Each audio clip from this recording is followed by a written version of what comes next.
નમસ્કાર વિદ્યાર્થી મિત્રો, આજે આપણે કેમિસ્ટ્રી સબ્જેક્ટમાં બેઝિક કન્સેપ્ટ બીજો લેક્ચર છે એમાં મળીએ છીએ. આના પહેલાંનો જે પ્રથમ આપણો લેક્ચર હતો એમાં મેં તમને 1 થી 30 તત્વોના પરમાણુ ક્રમાંક, એની સંજ્ઞા અને નામ તૈયાર કરવા માટે આપેલા હતા. તો એ આપણે કોઈ વ્યવસ્થિત તૈયાર કરેલા હશે. ચાલો હવે એના પરથી બનતા આયનો એ આપણે જોઈએ. હવે પહેલું તત્વ છે હાઇડ્રોજન. તો હાઇડ્રોજન એટલે 1 નંબરનું તત્વ છે, એટલે એનો અર્થ કે એના કેન્દ્રમાં એક પ્રોટોન છે અને એક ઇલેક્ટ્રોન છે. બરાબર, દરેક તત્વ પાસે પ્રોટોન, ન્યુટ્રોન અને ઇલેક્ટ્રોન હોય. તો અત્યારે આપણે ન્યુટ્રોનને ધ્યાનમાં નથી લેવાના, એ પરમાણુ દળાંક જ્યારે ગણીએ ત્યારે એની જરૂર પડશે. એટલે હાલ પૂરતા આપણે ખાલી બે ને ધ્યાનમાં લઈ, પ્રોટોન અને ઇલેક્ટ્રોન. તો હાઇડ્રોજન એક પ્રથમ નંબરનું તત્વ, એનો અર્થ કે એનું જે કેન્દ્ર છે એમાં એક પ્રોટોન છે અને એની જે કક્ષા છે, પહેલી કક્ષા, એમાં એક ઇલેક્ટ્રોન ફરે છે.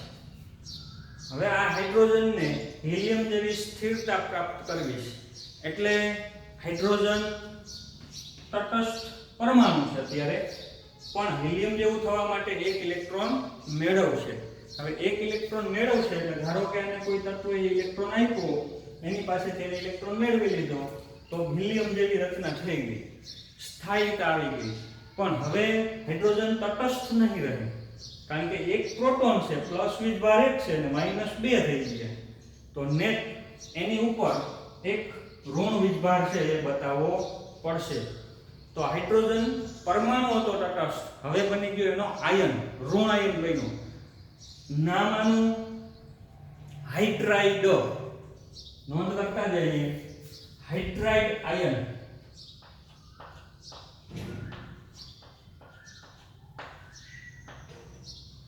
બરોબર છે. તો આ રીતે હાઇડ્રોજન માંથી એનો હાઇડ્રાઇડ આયન બન્યો. હવે બીજી એક શક્યતા કે હાઇડ્રોજનનો પરમાણુ હતો તટસ્થ, એની બાજુમાં કોઈ ઇલેક્ટ્રોન મેળવી લે હાઇડ્રોજન પાસેથી, એવું શક્તિશાળી તત્વ આવ્યું, પ્રબળ ઇલેક્ટ્રોન આકર્ષક તત્વ આવ્યું, દાખલા તરીકે ફ્લોરિન જેવું, તો હાઇડ્રોજનમાંથી ઇલેક્ટ્રોન મેળવી લેશે. હાઇડ્રોજનનો જે ઇલેક્ટ્રોન છે એ કોઈ તત્વ લઈ ગયું એની પાસેથી. તો હવે હાઇડ્રોજન પાસે ઇલેક્ટ્રોન નથી, ખાલી પ્રોટોન જ વધ્યો. તો હવે એની ઉપર વીજભાર આવશે પ્લસ.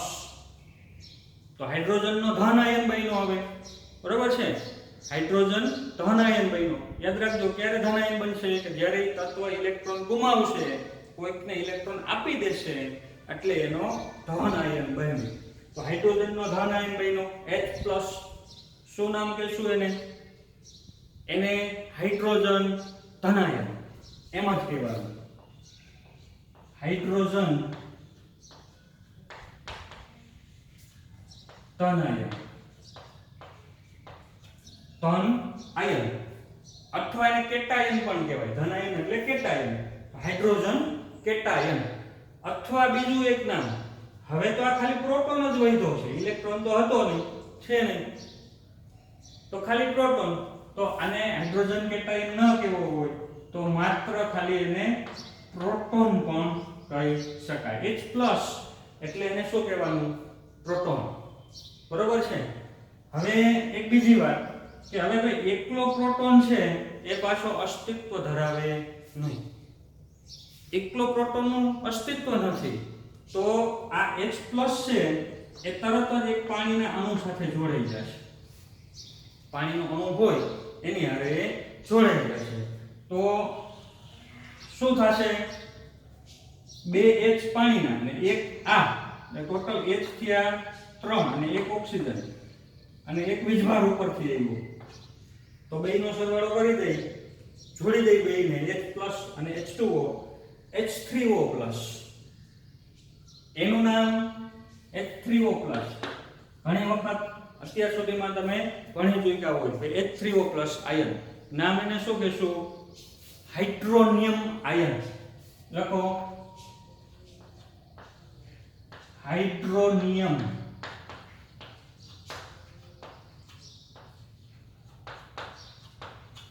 એને કહીશું આપણે હાઇડ્રોનિયમ આયન, બરોબર છે. હવે હાઇડ્રોજન ઓક્સિજન સાથે જોડાયેલો હોય, એક હાઇડ્રોજન એક ઓક્સિજન સાથે જોડાયેલો છે અને એની ઉપર એક ઋણ વીજભાર આવેલો છે, HO- લખી અથવા ઉલટું લખી શકાય કે OH-, એક જ છે ભાઈ, એક ઓક્સિજન એક હાઇડ્રોજન ને એક ઇલેક્ટ્રોન વધારાનો ઉમેરાનો છે. તો આ પણ એક આયનનો બહુ જાણીતો છે અને આનું નામ તો તમને આવડતું જ હશે. ચાલો આનું નામ OH-, શું કહેશું એને? Hydroxide ion, hydroxide.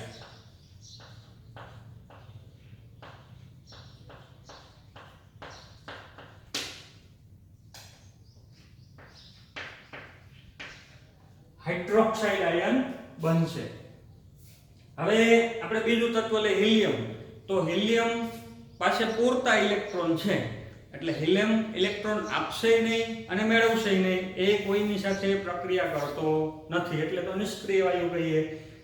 Lithium, lithium છે એને હાઇડ્રોજન જેવું હિલિયમ જેવું થવું હોય તો લિથિયમ પોતે એક ઇલેક્ટ્રોન ગુમાવી દેશે.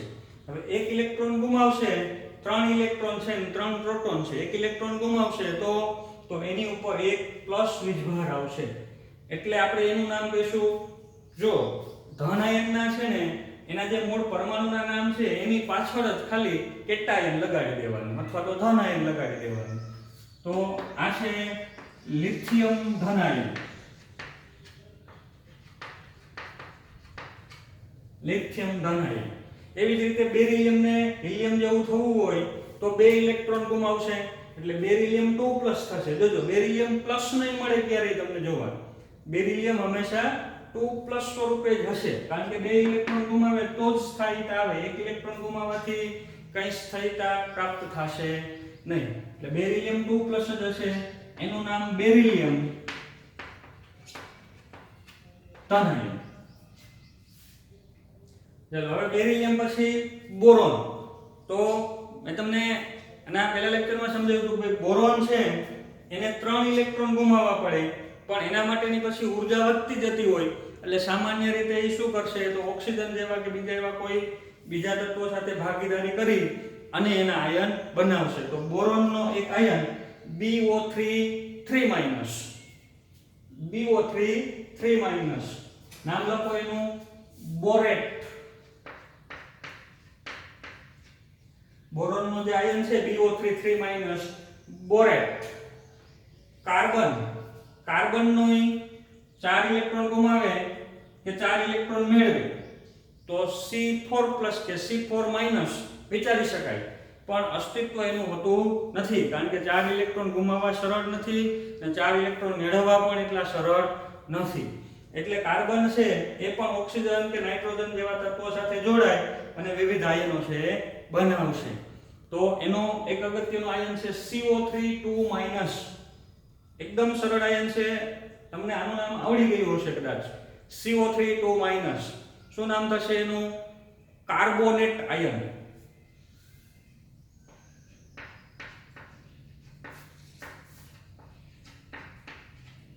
બરોબર છે, કાર્બોનેટ આયન.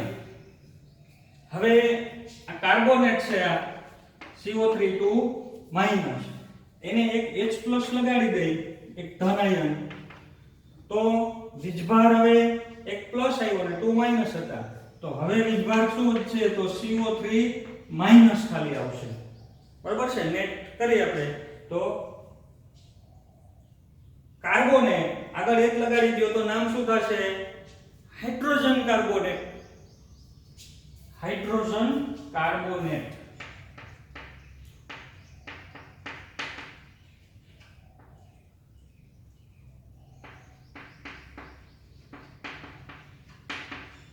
Hydrogen carbonate. અને હાઇડ્રોજન ન બોલવું હોય તો બાયકાર્બોનેટ.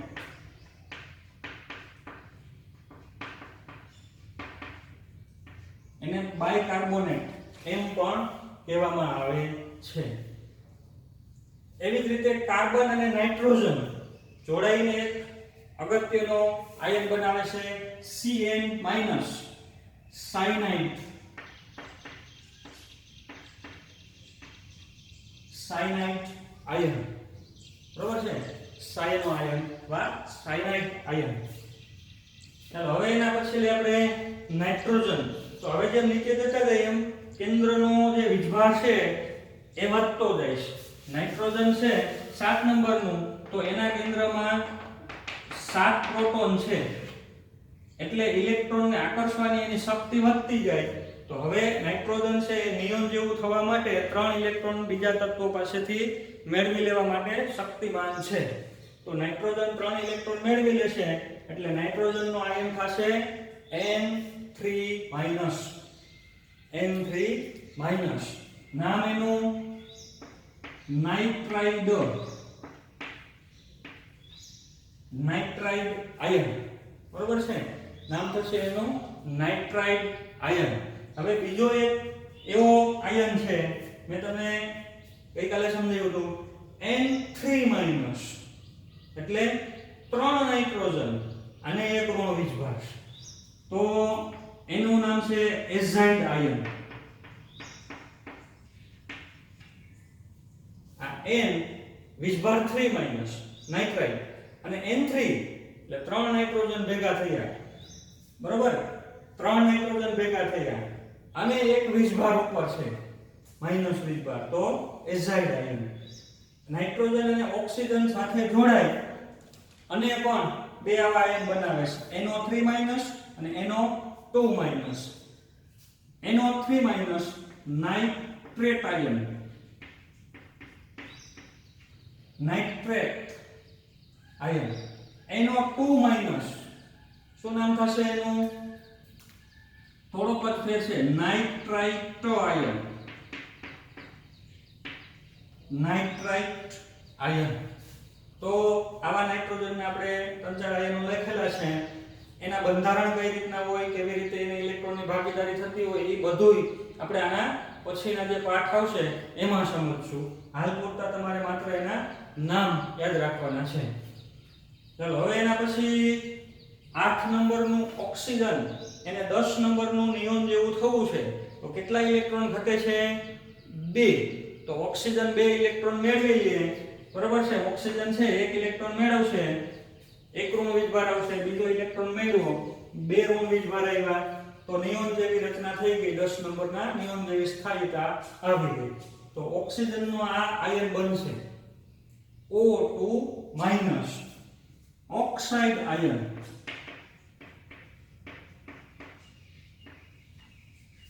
નાઇટ્રોજનને 3 ઇલેક્ટ્રોન જોતા હતા એટલે N3- આવશે, બરોબર છે. નાઇટ્રોજનમાં N3- આવશે, પણ ઓક્સિજનમાં 3- ના આવે ક્યારેય. ઓક્સિજનમાં હંમેશા આવશે 2-, કારણ કે એને તો 2 ઇલેક્ટ્રોન ઘટે છે એટલે. તો આ નાઇટ્રાઇડ બનાવશે, એમાં ઓક્સાઇડ બનાવશે. તો ઓક્સિજન O2-. હવે એ સિવાયના 2 ઓક્સિજનના અન્ય આયન પણ એકદમ જાણીતા છે. O2-, એટલે 2 ઓક્સિજન ભેગા થયા અને 2 વધારાના ઇલેક્ટ્રોન મેળવેલા છે ને, તો એ બધા ઇલેક્ટ્રોન પૂરા થયા. તો O2-, એને પેરોક્સાઇડ આયન કહેવાય છે. આ પણ તમે ઘણી વખત નામ સાંભળેલું હોય, પેરોક્સાઇડ.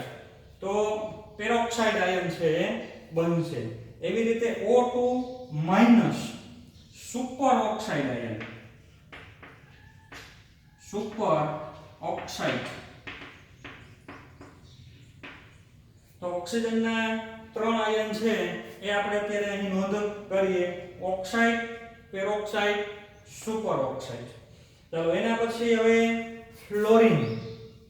ફ્લોરિનને 10 નંબરનું નિયોન જેવું થવા માટે એક જ ઇલેક્ટ્રોન ઘટે છે, એટલે 1 ઇલેક્ટ્રોન મેળવી લેશે, એટલે એનો આયન બનશે F-.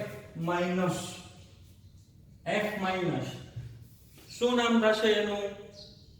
જો અહીંથી આપું, N3- હતો નાઇટ્રાઇડ, આમાં 2 હતા, O2-, ઓક્સાઇડ. એવી રીતે અહીંયા ખાલી માઈનસ જ આવશે, બરાબર. અહીંયા 3- હતા, અહીંયા 2 માઈનસ, હવે ખાલી માઈનસ. નાઇટ્રાઇટ, ઓક્સાઇડ અને ફ્લોરાઇડ. બરોબર છે? તો આ છે ફ્લોરાઇડ આયન.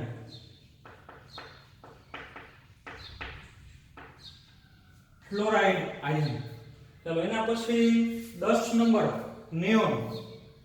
કોઈની પણ સાથે પ્રક્રિયા કરશે નહીં, કારણ કે એને ઇલેક્ટ્રોન સંપૂર્ણ છે, નથી વધતા કે નથી ઘટતા, એટલે એની પ્રક્રિયા કોઈની સાથે થશે નહીં. ચાલો 11 નંબરનું લઈ સોડિયમ. તો હવે સોડિયમને સ્થાયીતા પ્રાપ્ત કરવા માટે નિયોન જેવું અથવા તો આર્ગોન જેવું થવું પડે. આર્ગોનનો રસ્તો તો બહુ દૂરનો છે, આટલું થવું હોય તો બહુ ઝાઝા ઇલેક્ટ્રોન જોઈએ, એટલા બધા ઇલેક્ટ્રોન વધારાના એનું કેન્દ્રનું જે પ્રોટોન છે એ પકડી રાખી શકે નહીં. એટલે એના કરતા બહેતર રસ્તો એ છે કે એ પોતે એક ઇલેક્ટ્રોન એનો ગુમાવી દે, એટલે એને નિયોન જેવી સ્થાયીતા પ્રાપ્ત થઈ જાય. તો સોડિયમ એક ઇલેક્ટ્રોન ગુમાવશે એટલે સોડિયમનો બનશે ધન આયન. નામ એનું તો સરળ, મેં તમને કીધું ધન આયનના નામ તો બહુ સરળ, મૂળ તત્વોના નામ લખીને પાછળ ધન આયન લખી નાખવાનું. સોડિયમ ધન આયન, સોડિયમ એનો ધન આયન. બરોબર છે? એવી જ રીતે મેગ્નેશિયમ 12 નંબરનું છે. 10 નિયોન જેવું થવા માટે શું કરશે? તો પ્રત્યેક 2 ઇલેક્ટ્રોન ગુમાવી દેશે. તો એનું નામ થશે મેગ્નેશિયમ ધનાયન. ધનાયન ન લખવું હોય તો કેટાયન એમ પણ તમે લખી શકો છો. તો આવી રીતે ચાલો એના પછી 13 નંબરનું એલ્યુમિનિયમ. એલ્યુમિનિયમને નિયોન જેવી સ્થાયીતા પ્રાપ્ત કરવી છે એટલે 3 ઇલેક્ટ્રોન ગુમાવશે, તો 3+ આવશે. તો એલ્યુમિનિયમ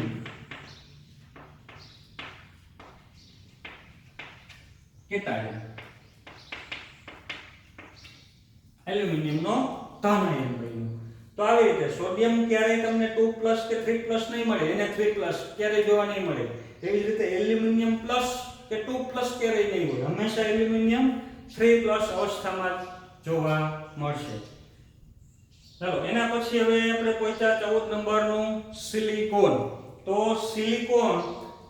સિલિકોન 4 ઇલેક્ટ્રોન ગુમાવે કે મેળવે? જો સિલિકોન 4 ઇલેક્ટ્રોન ગુમાવે તો નિયોન જેવી રચના પ્રાપ્ત કરશે, અને 4 ઇલેક્ટ્રોન મેળવી લે તો આર્ગોન જેવી રચના પ્રાપ્ત કરશે. પણ આ 4 ઇલેક્ટ્રોન હવે મેળવવા કે ગુમાવવા એના માટેની જે ઉર્જા જોઈશે એ ઘણી વધી જતી હોય છે, એટલે એવી અવસ્થાઓ છે એ જોવા મળતી નથી. પણ સિલિકોનનો ઓક્સિજન સાથે જોડાઈને એક આયન જાણીતો છે જે મેં અહીં દર્શાવેલો છે, SiO4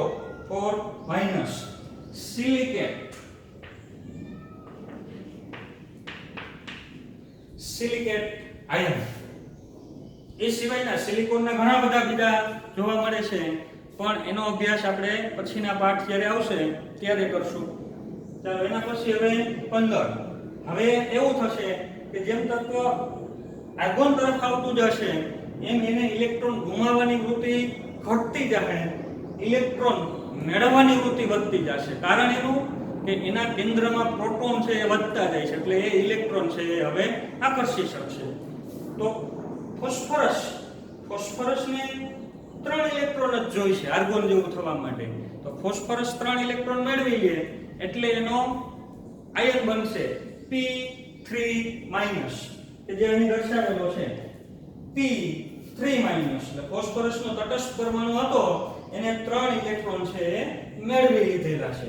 તો નામ શું થશે? નામ વિચારો. જો ફરીથી નાઇટ્રાઇટ, ઓક્સાઇડ, ફ્લોરાઇડ, એવી રીતે ડ આવે છે બધી. Nitrite, oxide, fluoride, phosphide. યાદ રાખજો P3- શું નામ આવશે? ફોસ્ફાઇડ.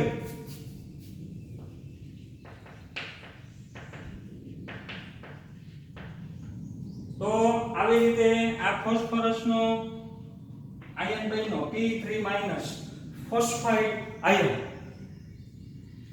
હવે હવે એ સિવાયના ફોસ્ફરસના અન્ય બે આયનો પણ જાણીતા ઓક્સિજન સાથેના PO4 3- અને PO3 3-. આનું નામ શું થશે? એન્ડ આપો તમને થોડી આના જેવા છે, NO3- ને NO2-, જેમાં નાઇટ્રેટ ને નાઇટ્રેટ છે, બરોબર. એવી રીતે આ ફોસ્ફેટ અને આ છે ફોસ્ફાઇટ. ફોસ્ફેટ PO4 3- ફોસ્ફેટ PO3 3- એટલે ફોસ્ફાઇટ. હવે આ લઈ આપણે PO4 3- નામ લખ્યું આપણે એનું શું છે? ફોસ્ફેટ. એની આગળ એક H+ આયન લગાડી દે આ, એટલે શું બન્યું? તો H PO4 અને 3- ને પ્લસ, એટલે હવે વધે ખાલી 2- જ. તો એકલો ખાલી ફોસ્ફેટ હતો પણ આગળ H લગાડી દીધો તો શું થશે? અહીંયા કહ્યું તો એમ કાર્બોનેટ ની આગળ H લગાડી દીધો તો હાઇડ્રોજન કાર્બોનેટ.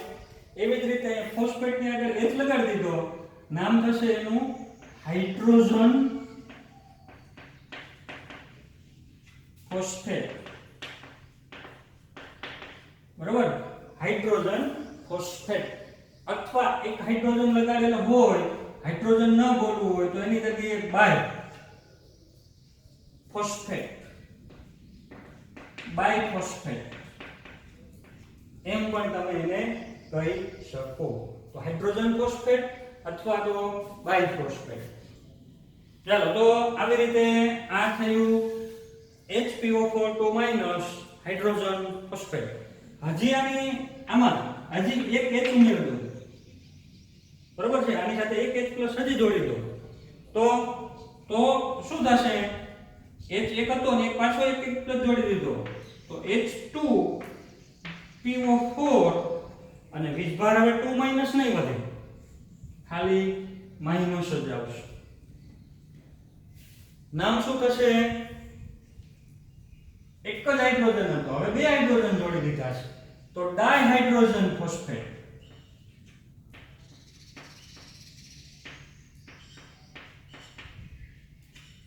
Dihydrogen phosphate. બરાબર છે? બે હાઇડ્રોજન જોડેલા હોય તો મૂળ તો ફોસ્ફેટ જ હતો, એક હાઇડ્રોજન જોડ્યો તો હાઇડ્રોજન ફોસ્ફેટ, બે હાઇડ્રોજન જોડ્યા તો ડાયહાઇડ્રોજન ફોસ્ફેટ.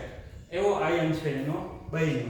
એવી રીતે તમે બાયફોસ્ફાઇટ આયન બનાવી શકો, ડાયહાઇડ્રોજન બાયફોસ્ફાઇટ બનાવી શકો. હવે તમે કદાચ કહેશો મને કે જે હજી એક આપણે આમાં H+ ઉમેરી દઈ તો એક H+ હજી ઉમેરી દઉં તો શું થશે? તો H3PO4 અને હવે એકેય વીજભાર વધશે નહીં. તો મિત્રો આ હવે આયન નથી, આ તો એક સંયોજન તૈયાર થઈ ગયું. H3PO4 ફોસ્ફોરિક એસિડ બની ગયું, બરોબર છે? હવે એવા આપણે સંયોજનો અત્યારે નહીં જોઈએ. આના પછીનો જે લેક્ચર છે એમાં આપણે આવા ઘણા બધા સંયોજનો બનાવી એનો અભ્યાસ કરીશું. ચાલો, એના પછી હવે ફોસ્ફરસ પછી 16 નંબરનું તત્વ સલ્ફર. ચાલો, હવે તમે એના આયન મને કહી શકશો, બરોબર છે? આર્ગોન જેવું થવું છે. સલ્ફર કેટલા ઇલેક્ટ્રોન મેળવશે? તો સલ્ફરને 1 ઇલેક્ટ્રોન મળે એટલે ક્લોરીન જેવી રચના પ્રાપ્ત થાય, ને 2 ઇલેક્ટ્રોન મળે એટલે આર્ગોન જેવી સ્થાયી રચના પ્રાપ્ત થાય. મિત્રો, આ સ્થાયી શબ્દ છે ને એ થવા માટે જ આ બધું થઈ રહ્યું છે. તો આ સ્થાયીતા પ્રાપ્ત કરવા માટે 2 ઇલેક્ટ્રોન મેળવશે એટલે થઈ જશે 2-. 2 ઇલેક્ટ્રોન મેળવી લીધા, આર્ગોન જેવો બની ગયો, સ્થાયી રચના આવી ગઈ S2-. એને આપણે કહેશું, નામ આવડવું જ જોઈએ. હવે જો નાઇટ્રાઇટ, ઓક્સાઇડ, ફ્લોરાઇડ, ફોસ્ફાઇડ બધામાં ડ આવે છે. નાઇટ્રાઇટ, ઓક્સાઇડ, ફ્લોરાઇડ, ફોસ્ફાઇડ અને ડ આવે છે સલ્ફાઇડ. ઘણો અગત્યનો આયન છે, વારંવાર ઘણી વખત આવતો હોય સલ્ફાઇડ. એટલે ભણવામાં વારંવાર છે એ આ આવતો હોય છે તો સલ્ફાઇડ આયન ડ આવશે. સલ્ફરના ઓક્સિજન સાથેના બે આયન SO4 2- ને SO3 2-. શું કહેશું એને? આની જેમ ફોસ્ફેટ ને ફોસ્ફાઇટ. વધારે ઓક્સિજન હોય એમાં ટ ફોસ્ફેટ અને ઓછો ઓક્સિજન છે એમાં આઇટ ફોસ્ફાઇટ. એવી રીતે અહીં વધારે 4 છે ઓક્સિજન, આમાં 3 જ છે, આમાં 4 છે. તો આ શું થશે? ટ આવે છે સલ્ફેટ આયન. અને આ છે સલ્ફાઇટ. બરોબર? સલ્ફાઇટ આયન, સલ્ફેટ અને સલ્ફાઇટ. હવે બાયસલ્ફેટ આયન કોને કહેવાય? હવે તમે કહો છો મને બાયસલ્ફેટ આયન. બાયસલ્ફેટ આયન કોને કહેવાય? તો સલ્ફેટ લખવાનું. સલ્ફેટ એટલે SO4 2- અને બાય આગળ આવ્યું એટલે એનો અર્થ તેની આગળ એક H+ લાગેલો છે. તો અહીં એક H+ લગાડી દો. હવે H+ લગાડશો એટલે આ વીજભાર ફરી જાય, 2- નહીં રહે, એક ઓછો થઈ જાય. SO4- આ બની ગયો હાઇડ્રોજન સલ્ફેટ અથવા તો બાયસલ્ફેટ. એવી રીતે બાયસલ્ફાઇટ આયન, બાયસલ્ફાઇટ લખો મને બાયસલ્ફાઇટ આયન કોને કહેવાય? તો સલ્ફાઇટ. સલ્ફાઇટ એટલે SO3 2- સલ્ફાઇટ. આગળ બાય લગાવ્યું એટલે એક H લગાડી દીધો છે તો અહીં વીજભાર ઘટી ગયો H SO3- બાયસલ્ફાઇટ આયન થયો. તો બાયસલ્ફેટ, બાયસલ્ફાઇટ આવા આયનો પણ તમે લખી શકો, પણ એના માટે તમને મૂળ આખ્યાલ હોવો જોઈએ કે ભાઈ આ સલ્ફેટ અને આ સલ્ફાઇડ અને આ સલ્ફાઇડ બાયસલ્ફાઇડ આયન નહીં થાય. શું થાય વિચારજો તમે. બાયસલ્ફાઇડ આયન. ચાલો હવે એના પછી આપણે લઈએ ક્લોરીન. ક્લોરીન ને તો આર્ગોન જેવું થવા માટે 17 નંબરનું છે ક્લોરીન. આર્ગોન જેવું થવા માટે ખાલી એક જ ઇલેક્ટ્રોન ઘટે છે. એક ઇલેક્ટ્રોન જો મેળવી લઈએ એટલે એની ઉપર એક ઋણ નિર્ભર આવી જાય. નામ ફોસ્ફાઇડ, સલ્ફાઇડ અને અવેજી છે ક્લોરાઇડ આયન. તો આ બન્યો ક્લોરાઇડ આયન. ડ છેલ્લે આવશે ડ ક્લોરાઇડ આયન. હવે એ સિવાયના બીજા બે ક્લોરીન ઓક્સિજન સાથે જોડાય અને આયન છે બનાવે છે. તો ClO3- અને ClO2-. એના નામ શું થશે એ તમારે વિચારવાનું છે. હિન્ટ આપું તમને અહીંથી. ચાલો અહીંથી હિન્ટ આપું. નાઇટ્રેટ અને નાઇટ્રાઇટ. 3 ઓક્સિજન છે તો 8 આવ્યું પ્રતિ. નાઇટ્રેટ 2 ઓક્સિજન છે એટલે 8 આવ્યું. નાઇટ્રેટ અને નાઇટ્રાઇટ. ફોસ્ફેટ અને ફોસ્ફાઇટ ફોસ્ફરસના બન્યા. એવી રીતે સલ્ફરના સલ્ફેટ અને સલ્ફાઇટ. તો હવે એવી રીતે ક્લોરીનના ખ્યાલ આવ્યો? ક્લોરીનના બનાવવાના છે. જેમ સલ્ફેટ ને સલ્ફાઇટ બનાવવાના. સલ્ફેટ, ક્લોરેટ, આ છે સલ્ફાઇટ. એમ અહીં શું થયું? ક્લોરાઇટ. તો બે આયન થયા ક્લોરીનના ઓક્સિજન સાથેના. ક્લોરેટ અને ક્લોરાઇટ. બરાબર છે? હવે આ બે છે. હવે એ સિવાયના હું અહીં લખું છું. હજી એક ઓક્સિજન વધારો અહીંયા ClO3- હતું, ClO4-. 3 ઓક્સિજન હતા, એક ઓક્સિજન વધાર્યો ClO4-. તો ઓક્સિજન વધારે હોય તો આપણે વધારે એના માટે એક પર્યાય વપરાય છે પર. વધારે હોય એને પર લગાડે આગળ, અને ઓછું થતું હોય ત્યાં હાઇપો લગાડે. અહીં આના કરતા ક્લોરેટ કરતા એક ઓક્સિજન વધુ છે, ક્લોરેટ કરતા એક ઓક્સિજન વધુ છે, એટલે ક્લોરેટ આગળ પર પ્રત્યય લગાડી દેવાનું. બરોબર છે?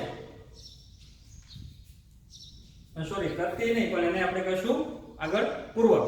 તો એનો પૂર્વક છે એ આગળ પર લગાડી દેવાનો, એટલે એ થશે પર ક્લોરેટ.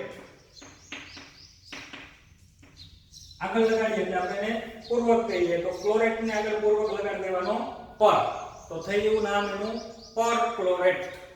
હવે એવી રીતે અહીંયા 4 3 2 ઓક્સિજન ઘટતા જઈશ ક્લોરીન સાથેના. અહીંયા શું આવશે? તો અહીં આવશે ClO, ખાલી એક જ ઓક્સિજન, એક દર્શાવવાની જરૂર નથી, અને માઈનસ વીજભાર એટલે આયન બન્યું. બરોબર? ઓક્સિજન ઘટતા જાય છે, 4 3 2 અને ઓક્સિજન ખાલી એક જ છે. તો એનું નામ શું થશે? તો ક્લોરાઇડ. ક્લોરાઇડ છે એના કરતા એક ઓછો ઓક્સિજન છે, તો ક્લોરાઇડ ની આગળ પૂર્વક લગાડી દેવાનો. ઓછા માટે મેં શું કીધું હમણાં? હાઇપો. તો આનું નામ હવે શું થયું? Hypo chloride. Hypo chloride. તો હાઇપોક્લોરાઇડ આયન બન્યું. તો આવી રીતે મૂળ બે યાદ રાખવાના તમારે. હા, ક્લોરેટ અને ક્લોરાઇડ. ક્લોરેટ કરતા એક વધારો તો પર ક્લોરાઇડ, અને ક્લોરાઇડ કરતા એક ઘટાડો એટલે હાઇપોક્લોરાઇડ. તો પર ક્લોરાઇડ અને હાઇપોક્લોરાઇડ વધારે છે, અહીં એક ઓછો છે. ચાલો હવે ક્લોરીન પછી આવે આર્ગોન. તો નિષ્ક્રિય તત્વ છે, એના ક્યારે આયનો કે સંયોજન જોવા મળશે નહીં. એના પછી હવે પોટેશિયમ 19 નંબરનું શું કરશે? તો સરળતાથી એક ઇલેક્ટ્રોન ગુમાવી દેશે, કોઈકને આપી દેશે.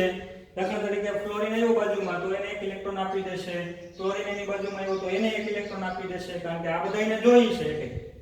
બરાબર? અને આને પોતાને આપી દેવો છે, તો આ આપીને સ્થાયીતા પ્રાપ્ત કરશે. બરાબર છે? જોયું મિત્રો, કેવી સરસ મજાની વાત છે અહીં કે કંઈક મેળવીને સ્થિરતા પ્રાપ્ત કરે છે, જ્યારે કોઈક એવા છે કે કંઈક આપીને સ્થિરતા પ્રાપ્ત કરે છે. ક્લોરીન છે તો એ મેળવીને સ્થાયીતા પ્રાપ્ત કરે છે. પોટેશિયમ છે તો એ કંઈક આપીને પોતે સ્થાયી બને છે. તો પોટેશિયમ એક ઇલેક્ટ્રોન આપી અને આર્ગોન જેવી સ્થાયીતા પ્રાપ્ત કરશે. તો પોટેશિયમનો આયન બનશે પોટેશિયમ કેટાયન અથવા તો ધન આયન. પોટેશિયમનો ધન આયન. એવી રીતે હવે કેલ્શિયમ, તો કેલ્શિયમ 2 ઇલેક્ટ્રોન આપીને આર્ગોન જેવી રચના પ્રાપ્ત કરી લેશે. આ કોઈ આવશે એને તો એને 2 ઇલેક્ટ્રોન આપી દેશે. બરોબર? તો કેલ્શિયમ 2+ આવશે. કેલ્શિયમ ધન આયન. ચાલો એના પછી હવે સ્કેન્ડિયમ. હવે આ scandium, titanium, vanadium, chromium, manganese, iron, cobalt, nickel, copper ને ઝિંક. હકીકતમાં એ સક્રાંતિ ધાતુઓ છે. આપણે વિસ્તૃત અભ્યાસ કરશું એનો, ધાતુઓનો, સક્રાંતિ ધાતુઓનો. એ ઘણા બધા પ્રકારના આયનો છે એ બનાવતી હોય છે. એટલે એના અમુક જે અગત્યના છે એટલા મેં લખ્યા છે. તમારે એવું નથી માનવાનું ખાલી એટલા જ છે. એના તો ઘણા બધા આયનો છે અસ્તિત્વમાં હોય છે, પણ એમાં જે વારંવાર આપણે આવતા હોય ભણવામાં એવાની થોડીક છે નોંધ મેં કરેલી છે. ચાલો હવે એમાં એક આ ક્રોમિયમ. ક્રોમિયમ છે એના 2 ધન આયન લીધેલા છે, એક ક્રોમિયમ 3+ ને ક્રોમિયમ 2+. તો એના નામ 3+ હોય તો ક્રોમિક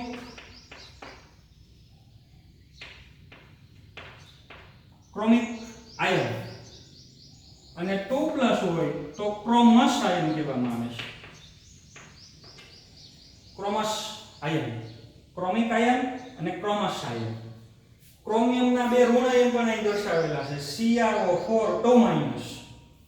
એટલે ક્રોમેટ આયન. આની જેમ ટૂંકમાં આપણે જેમ લખતા હતા ફોસ્ફેટ, સલ્ફેટ, ક્લોરેટ, એમ આવ્યું ક્રોમેટ, CrO4 ક્રોમેટ. અને આ Cr2O72- બે એક સંયુક્ત ઓક્સિજન થી જોડાઈ ગયેલા છે એટલે ડાઇક્રોમેટ આયન.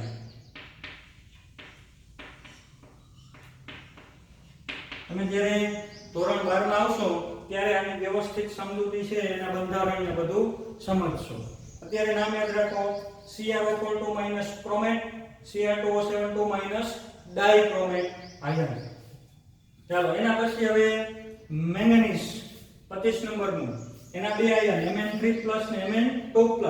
મેંગેનીઝના તો ઘણા બધા આયન છે એ બને છે, એમાંથી આ બે Mn3+ મેંગેનિક આયન, મેંગેનિક આયન, અને Mn2+ હોય તો મેંગેનસ આયન, મેંગેનસ આયન, મેંગેનિક અને મેંગેનસ. એક આયન ઋણ આયન લઈ MnO4 MnO4 મેંગેનેટ આયન. શું નામ થશે એનું? મેંગેનેટ આયન, MnO4 અને એના કરતા એક ઓક્સિજનનું પ્રમાણ વધારે હોય એવો આયન અહીં લખું છું MnO4 ચાલો શું તફાવત આવ્યો બંનેમાં? માત્ર વીજભારનો તફાવત છે. MnO4 આમાં છે MnO4 ના કરતા આમાં ઓક્સિજનનું પ્રમાણ વધુ છે. જ્યારે આપણે સંયોજન બનાવીએ ત્યારે એની સમજૂતી આપણે આપશું. તો હવે આનું નામ પરમેંગેનેટ.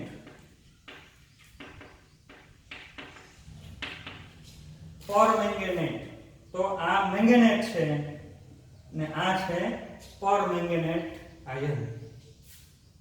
હાલો એના પછી આયનના ખાસ ઋણ આયન કોઈ બહુ વધુ જાણીતા નથી કોઈ, પણ એના બે ધન આયન ખૂબ જ જાણીતા છે.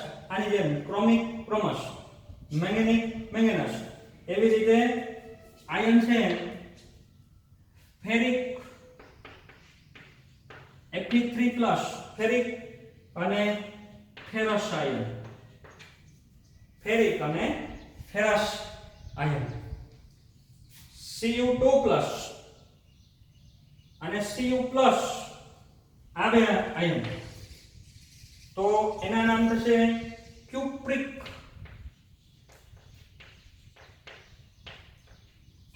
આયન.